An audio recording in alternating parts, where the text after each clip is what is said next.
भारत, जय संविधान। नमस्कार, आदाब, सत श्री अकाल। प्यारे साथियों, आज पौराई विधानसभा में आपके महबूब नेता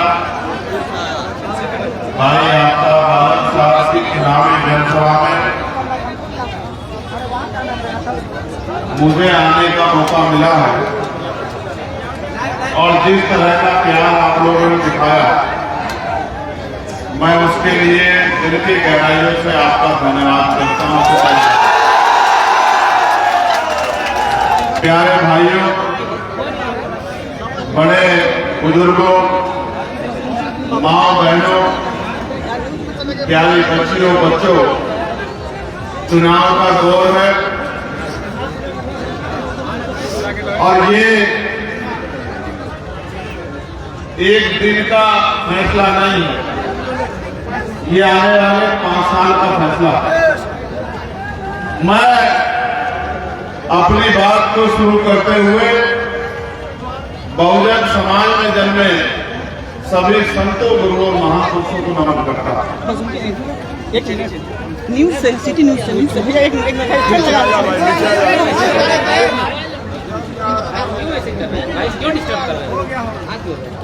हमारे यहाँ हालांकि ये कहा गया है कि इज्जत, जिल्लत, मौत, जिंदगी को ऊपर वाले के हाथ में,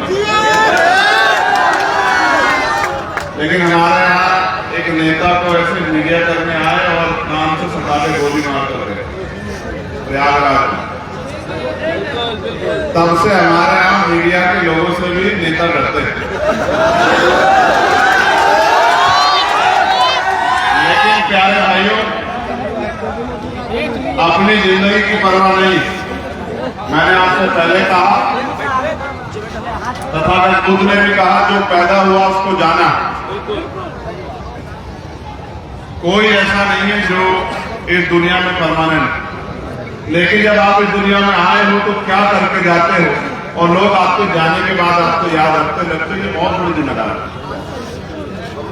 मैं शब्दों में आपके प्यार को बयान नहीं कर सकता, लेकिन अगली 15, 20, 25 मिनट मैं चाहता हूं कि आप सारे काम छोड़ के मेरी बात पे गौर करें, क्योंकि अगर इस 20-25 मिनट में आप इधर उधर आपका ध्यान रहा, गर्मी ने आपको परेशान कर दिया,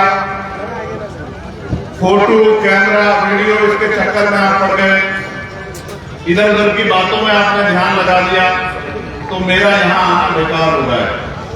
आप चाहते हो मेरा यहाँ आना बेकार हो जाए? जोर से बताओ। जो लोग ऊंचे ऊंचे उठे हुए थोड़े से नीचे को हो जाओ, जिससे कि सब अगर सच में आप मेरी बात को मानते हो तो मुझे एहसास भी कराओ कि हम आपकी बात को मानते हैं, आपकी बात को साथ हैं।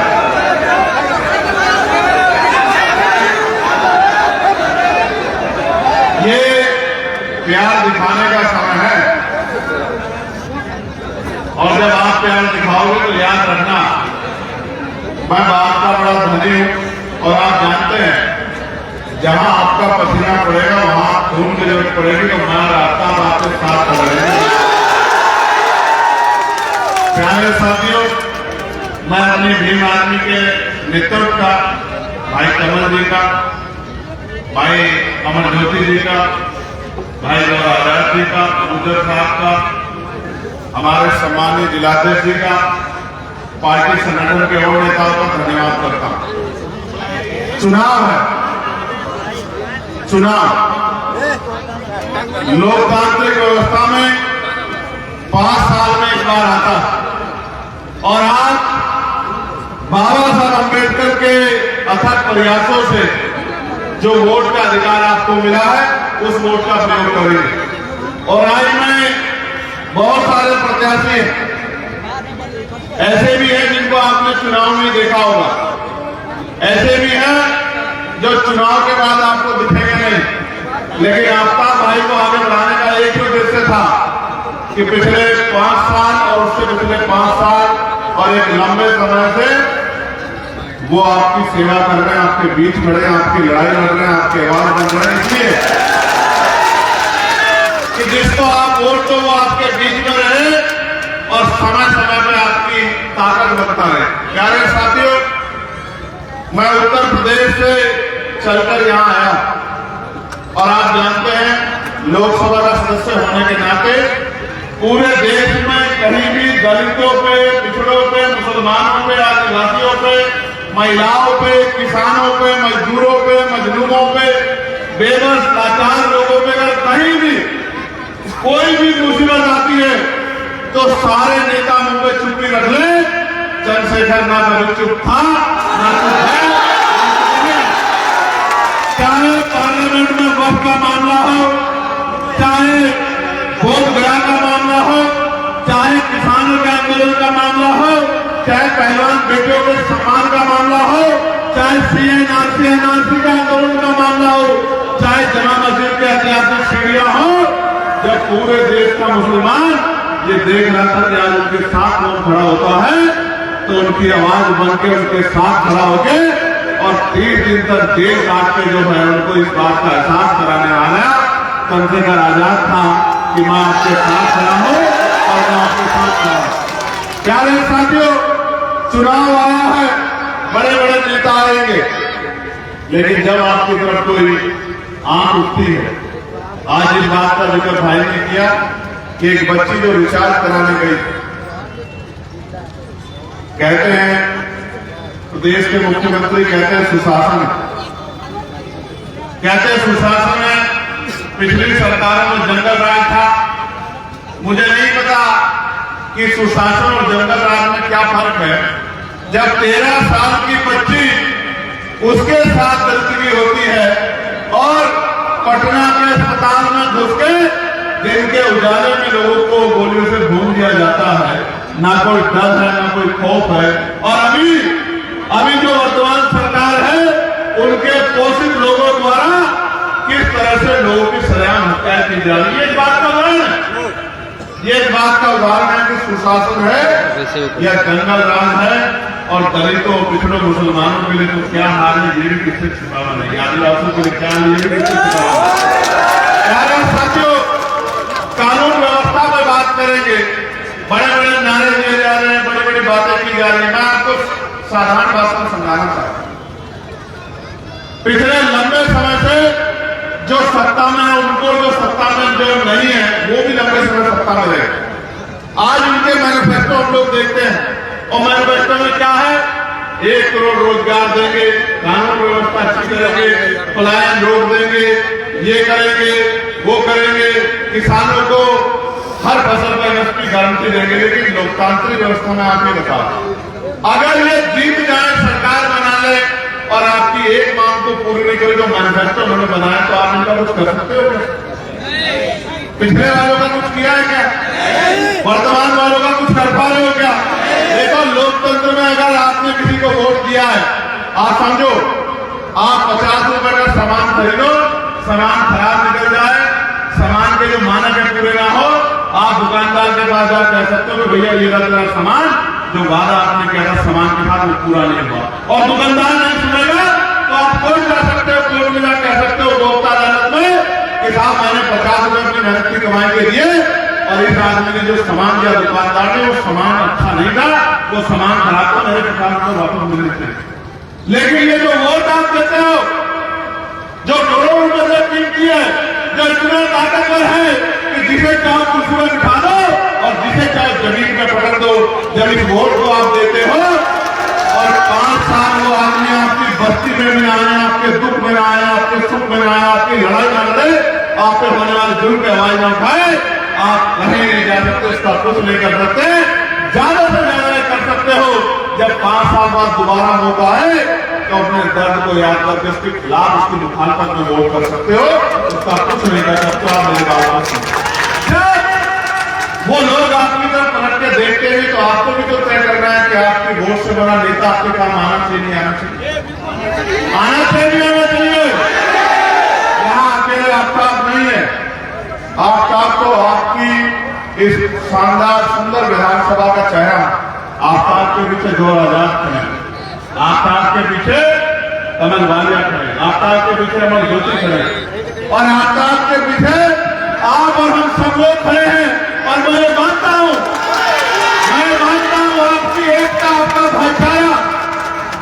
भाई चुनाव जीतने के लिए समीकरण होते हैं, यहाँ जो आपकी एकता बनी है उसका वोट इतना है कि अगर आप मजबूती से वोट कर दोगे, अपने वोट को खराब नहीं करोगे, किसी की बातों में नहीं आओगे, तो मैं लिख के देता हूं कि बड़े बड़े धरकदों को जैसे हमने नगीना में पटक दिया था, इस विधानसभा में पटक के भाई आपका विधानसभा जाएंगे।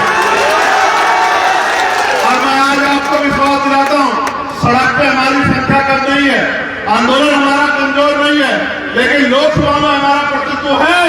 आपका नेता है लेकिन विधानसभा में नहीं है। जब आपको जब कोई अन्याय की आंच उठती है, कोई उंगली उठती है, कोई लाठी उठती है, तो मैं महसूस करता हूं कि मेरा एक आदमी विधानसभा में ऐसा नहीं जो जाके आवाज उठा दे।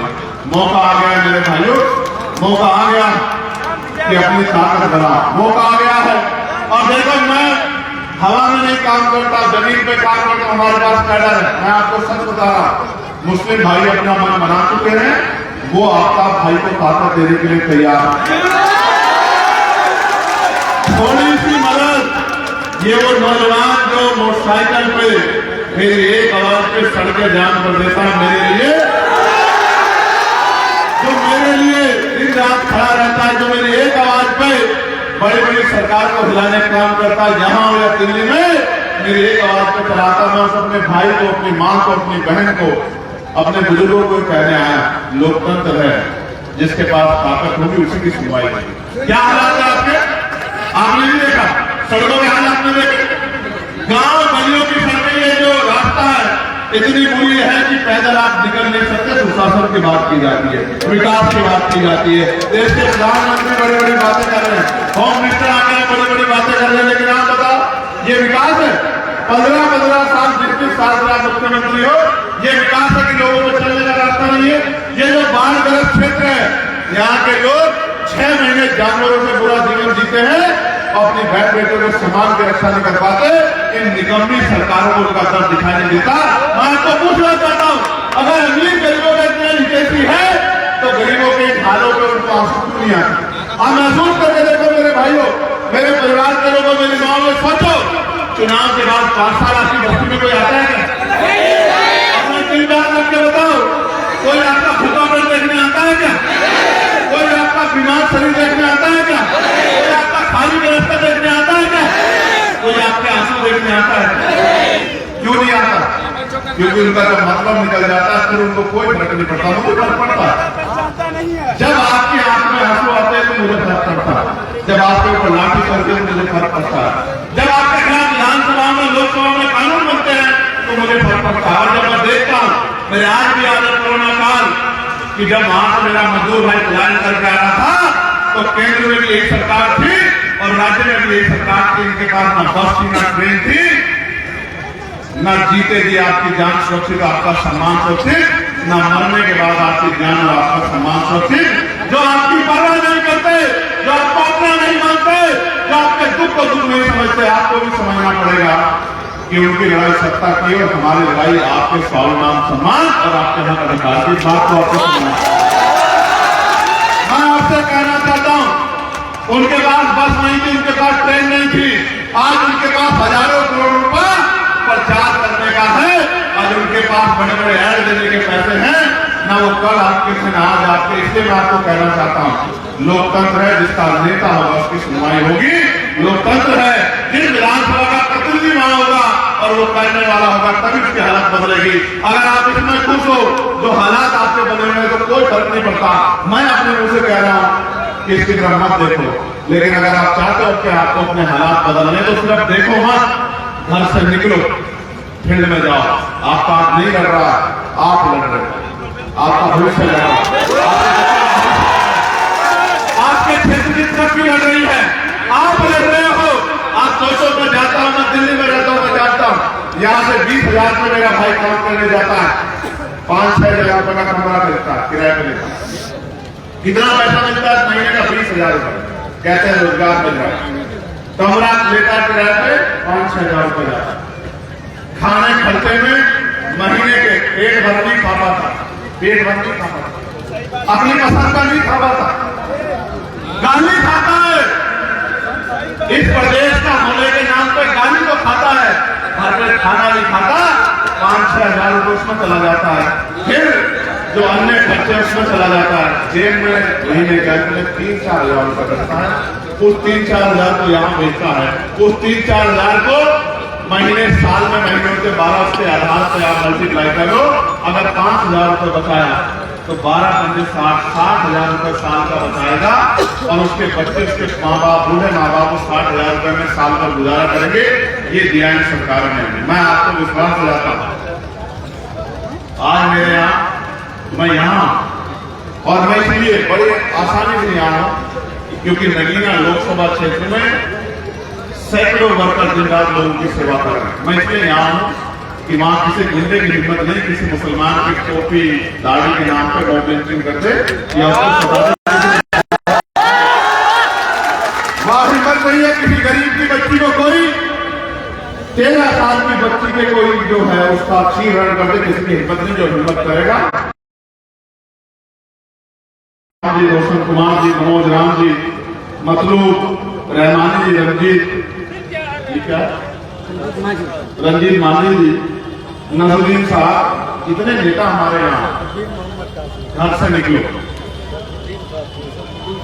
सरफुद्दीन काशी जो रैनल्लू है, जो रह गया उनमें जोड़ दो। मैं वहां से चल के आपके लिए यहाँ गया। सुनो, करना क्या जाना, ना मैं धूप से डरता हूं, ना मैं ये जो गारा हुआ है जिसमें आप आपके जब निकलोगे मैं देख के आया हूं आपके पैर और जूतों के हालात, ना मैं इससे डरता हूं। मैं किसान परिवार का हूं, ना भूख से डरता हूं। अगर डरता हूं तो आपके ऊपर जब जुल्म की लाठी चलती है उससे डरता। मेरे भाइयों, घर से निकलो। कितने दिन बाकी चुनाव? 6 को पड़ेगा ना वो। मैं आपको बताना चाहता हूं, सुनो गौर से, हमारा चुनाव चिन्ह छीन लिया। क्या छीन लिया? छीन लिया, छीन लिया। हमारा चुनाव चिन्ह छीन के दूसरी पार्टी को दे दिया। क्या व्यवस्था की आपने खुद देखा, परमिशन नहीं दे रहे, जगह नहीं दे रहे, सब चीज चुका, उनके हाथ में ताकत आपके हाथ में। मैं जानता हूं अगर आप घर से निकल गए, देखो बात सुनो, आदमी भूखा रह सकता, पानी भूखे नहीं रह सकता, याद रखना है आपको। अगर आप घर से निकल गए और आपने घर घर जाकर अलग लगा दी, मैं लिख के देता हूं कि कम से कम 20,000 से आसपास भाई जीतेंगे। गरीब का बेटा, आपका भाई विधानसभा में जाएगा, किस तरह लोकसभा में चंद्रशेखर आजाद आपके हितों के लिए दहाड़ता है, इस विधानसभा को बुझा के रख देगा। इस विधानसभा से आपके हक मांग कर आपके लिए नया अवसर तैयार करेगा, और जो बात इससे भाई से कम रह जाएगी उसको लोकसभा में चंद्रशेखर आजाद आपकी पूरी करेगा। मेरी बात मैं आपसे बहुत जिम्मेदारी से कह रहा हूं, बात नहीं बनेगी अगर आपका चुनाव रहेगा। अगर आपका चुनाव बनेगा तब बात निकले। घर से निकलो, रह लो भूखे। इतने दिनों से जुल्म झेलते रहे, 6-6 महीने के हालात में रहते। घर से निकलो, गली में जाओ, गांव में जाओ, लोग को जोड़ो, अपना निशान पहुंचाओ, और जब तक एक वोट बूथ तक ना पहुंच जाए, जब तक आपकी मशीन बंद ना हो जाए और 17 आपके हाथ में ना जाए, 73, तब तक बूथ मत छोड़ना। और अगर आपने अगले 4 दिन मेहनत कर ली, मैं लिख कर देता हूं कि अगले 5 साल आपकी तरफ आंख उठाने से पहले भी 1000 बार सामंतियों को, गुंडों को कल जब चुनाव में जाएगा, कहां जाओगे, किसके पास जाओगे? ताकत नहीं बनाओगे, किसके दरवाजों पे सर रगड़ोगे? मुझसे कहते हो भैया आ जाओ, मैं एक अकेला आदमी कहां जा सकता हूं? आपके पास मौका बना दो, चंद्रशेखर तैयार कर दो, आपके पास मौका है। आप मुझसे कहते हो बताओ, ईमानदार से अपने दिल कहा कि जब उस बच्ची के साथ अन्याय हुआ था तो जब तक मैंने आवाज उठाई, बताओ किसने आवाज उठाई? ईमानदार से आप बताओ। तो कहते हैं कि बेटी घर का सम्मान होती, जब आपकी बेटियों के सम्मान से इनको मतलब नहीं है तो इनका मतलब सिर्फ वोट का है कि बस वोट दे दो और वोट दो। और पिछली बार इन्हीं के जो आज विपक्ष में कहने में सरकार बनानी है, वोट दे दो, वोट दो, इन्हीं के लोग भागे नहीं भागे? बताओ आप मुझे, भागे नहीं भागे? क्या करेंगे? भागे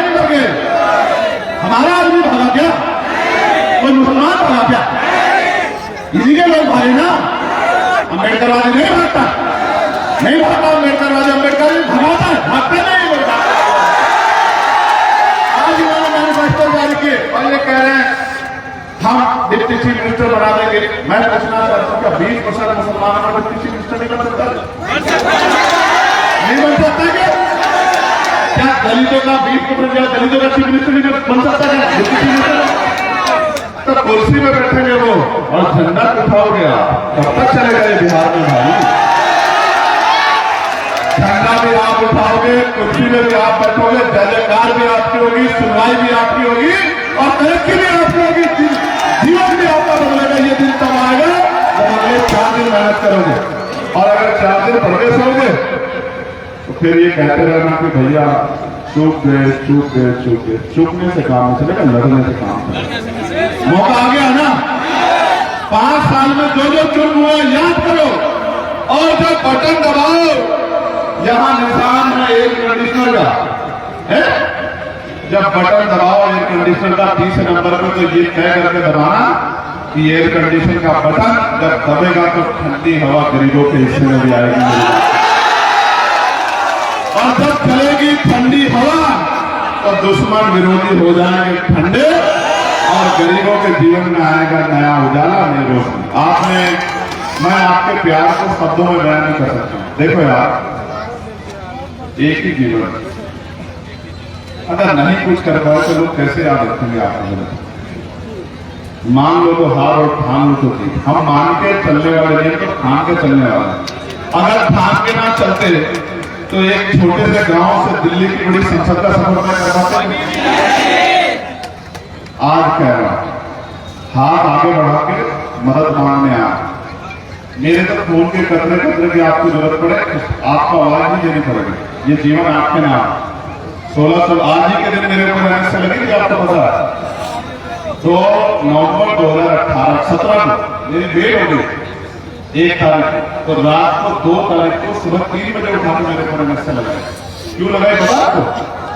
उनका कहना था एनएसए का मतलब है नेशनल सिक्योरिटी एक्ट, यानी कि राष्ट्रीय सुरक्षा कानून। उनका कहना यह था कि चंद्रशेखर देश की सुरक्षा के लिए खतरा, लेकिन खतरा सुरक्षा के लिए नहीं है। आप बताओ मुझसे बड़ा देशभक्त कोई हो सकता है? मैं बताता हूँ खतरा किसके लिए। जो लोग गरीबों के बच्चों की तरफ आंख उठाते हैं गलत तरीके से और गरीबों के हक को डकारते हैं, उनके लिए चंद्रशेखर खतरा है। इसलिए एनएसए चंद्रशेखर के ऊपर लगती है। लेकिन मैं आपसे कह रहा हूं, उन्होंने 2 नंबर को मेरे ऊपर एनएसए लगाई, एनएसए की मोहर मार दी। आप इस 2 नंबर को मुझे कुछ दोगे नहीं दोगे बताओ? घर घर जाकर मदद करोगे नहीं करोगे? एक आखिरी बात बता, 5,000, 7,000, 10,000 खरीदारी करने वाले बहुत, इससे 1 महीने का खर्चा चल रहा है। बिकने वाले लोगों को इज्जत नहीं मिलती। मेरी बात को साहब कहते थे वोट की रक्षा बहन बेटी की रक्षा की तरह करनी है। बहन बेटी को बेचता नहीं है। कोई वोट खरीदने आए ना, कोई वोट खरीदना है, उसको कहना कि हम वोट बेचने वाले नहीं, हम वोट से ताकत बनाने वाले लोग हैं। जो अन्याय इस क्षेत्र के साथ हुआ, उस क्षेत्र को, उस क्षेत्र के लोगों की जिम्मेदारी का मुकाबला कर, करोगे मुकाबला बताओ। आपका किसान क्या छाप है बताओ? यहाँ है कंडीशनर छाप, यही बता रहा हूं। उनको पता था कि अगर केतली छाप रहा तो इस बार चाय वालों की छुट्टी कर देगा चंद्रशेखर। तो उन्होंने बदल दिया। अब बदल दिया तो तब सर्दी का, अब सर्दी का मौसम है, अब एयर कंडीशनर से काम चलाएंगे, चलाएंगे चलाएंगे। तो दोनों हाथ बार बताओ मदद करोगे नहीं करोगे? दोनों हाथ उठाओ तभी मालूम। एक हाथ और साहब एक हाथ उठाओ आपका, मेरा साहब कर दोगे नहीं कर दोगे मदद? बोल दोगे नहीं बोल दोगे? हल्ला बता दोगे नहीं बता दोगे? अपनी ताकत का एहसास करा दोगे नहीं कर लोगे मुकाबला? बड़े बड़े गाड़ी घोड़े वालों से कर लोगे नहीं कर लोगे? पैरों से मुकाबला बताओ। इस बार नंगे बार लगा दोगे नहीं लगा दोगे? ये आपका भाई को जिता दोगे नहीं जिता दोगे? एयर कंडीशनर का बटन दबा दोगे नहीं दबा दोगे? और घर घर में गरीबों के जीवन में ठंडी ठंडी हवा ला दोगे नहीं ला दोगे? और जब बटन दबेगा एयर कंडीशनर का तो ताकत किसे मिलेगी बताओ? और जब चंद्रशेखर को ताकत मिलेगी तो क्या आप पीछे रह जाओगे क्या? तो घुमा दोगे नहीं घुमा दोगे? पक्का? जोरदार जय भीम, जय भीम, आवाज दो, आवाज दो, हमारा विधायक कैसा हो? जोर से गुंजायमान करो, जिन्होंने बड़े बड़े लाउड स्पीकर लगाए उनके लाउड स्पीकर थोड़ा हिल जाए। हमारा विधायक कैसा हो? हमारा विधायक कैसा हो? हमारा विधायक कैसा हो? राज्य का विधायक कैसा हो? गरीबों का विधायक कैसा हो? नौजवानों का विधायक कैसा हो? और बहुत सारा प्यार और दुआएं प्रार्थना करोगे नहीं करोगे? चलो फिर दोनों हाथ धो के आशीर्वाद दे।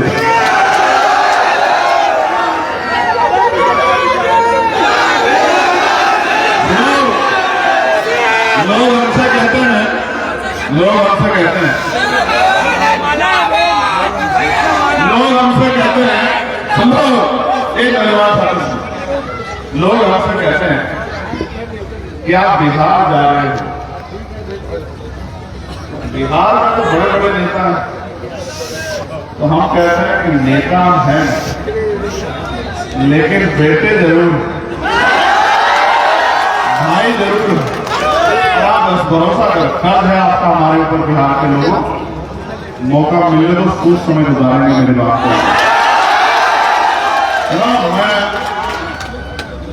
बिहार अभी आया तो सैकड़ों सैकड़ों लोग गांव के बाहर खड़े, सैकड़ों सैकड़ों। ये बात मैं आपको बता कि अपने इस परिवार को इकट्ठा रखना, अपने इस परिवार को इकट्ठा रखना। ये नीले पट्टे वाले जिधर की तरफ को खड़े हो जाते हैं, पूरा माहौल बदल कर रखना। आप बस संभाल के रखना। जिन लोगों को पिछलग्गू बनने की आदत लंबे समय से डाली गई है, उस परिवार को संभाल कर रखना। जो वोट देगा और पिछली पंक्ति में खड़ा होगा और जिसको मंच पे इधर आ जाओ, उनको भेजना। अगर ऐसा कोई दिखाई दे रहा है तो धक्का मार के पीछे कर देते हैं, कर देते हैं, कर देते हैं, बताओ। तो कहते हैं ना, जानवर भी वहां नहीं जाता जहां इज्जत नहीं होती। आप तो इंसान हो, इंसान हो, समझदार बन जाओ। जो आपकी इज्जत नहीं करता वो आपके लिए खड़ा हो सकता है? समझदार क्या है इंसान? क्या है इंसान? और ये संतोष लड़ रहे हैं शहर में, मुजफ्फरपुर। संतोष अम्बेडकर जिंदाबाद। हाँ, और संतोष को इंसान क्या मिला? ये बड़ा कंफ्यूजन हो गया। इनको वहां मिला केतली छाप। तो केतली पे मुझे कहने की जरूरत नहीं। जहां जहां केतली के साथ आपको मेरा फोटो दिख जाए तो आप मान लेना कि चंद्रशेखर आजाद लड़ रहे हैं। वहां केतली का बटन दबाना जब फोटो बैनर पे हमारा मिल जाए, और जहां केतली के अलावा मिल जाए तो वहां जो भी निशान हो उसी को आप समझो। आप मेरी बात, ये निशान तो छीन सकते हैं, आपसे हमारा प्यार भी छीन सकते हैं। आपके दिलों में जो मोहब्बत हमने कमाई है संघर्ष करके, कुछ छीन सकते हैं क्या? तो ठीक, और रखना इन सबका ध्यान और रखना इनके ऊपर आशीर्वाद। करोगे नहीं करोगे मेहनत बताओ। और जो विधानसभा जिता के भेजे वहां के 2 दिन उनका धन्यवाद करें हम लोग।